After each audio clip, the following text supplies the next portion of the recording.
Yeah, the biggest news really here in Copenhagen didn't happen here at all. It happened in the United States. It came at about 7:15 Central European time.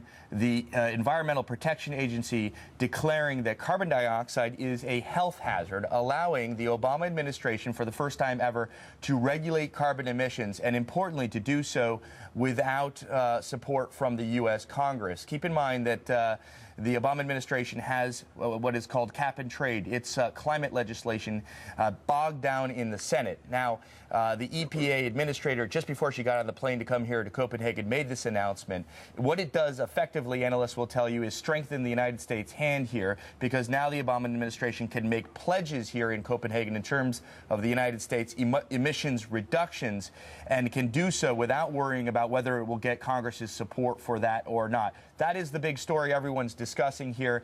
And today with us to talk about that in part, we have the European Union's chief negotiator, Anders Turesson. Sir, first off, your reaction.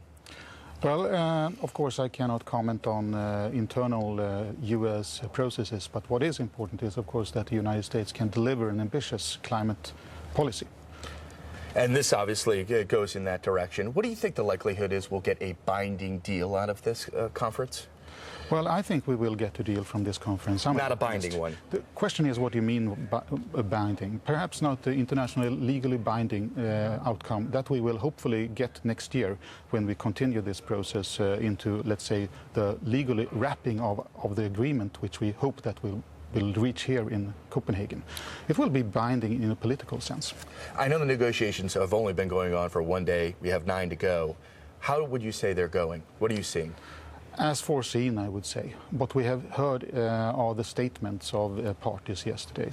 And of course, a lot of things are going on in small rooms, in corridors, etc. People are connecting to each other now. Is it ambitious enough, what they're discussing? Partly, and partly not. We definitely need to go further. In fact, what we have on the table right now are pledges from almost all industrialized countries, and also from many advanced developing countries, in fact. Pledges regarding emission reductions, and in some cases also financial contributions.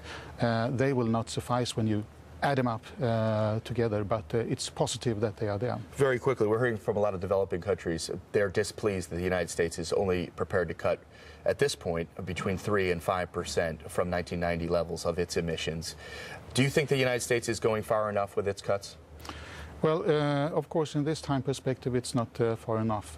Perhaps if you look at it more broadly and in a longer-term time perspective, it might be more ambitious. The EU has pledged to cut its emissions by 20%. Do you have scope to cut more? Yes, we can go to 30% in the context of a good international agreement. What do you need for that?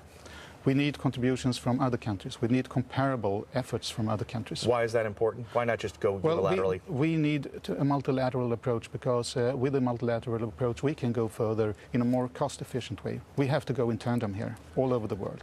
All right, thank you very much, Mr. Turesson. Obviously, that right there was the European Union's chief negotiator.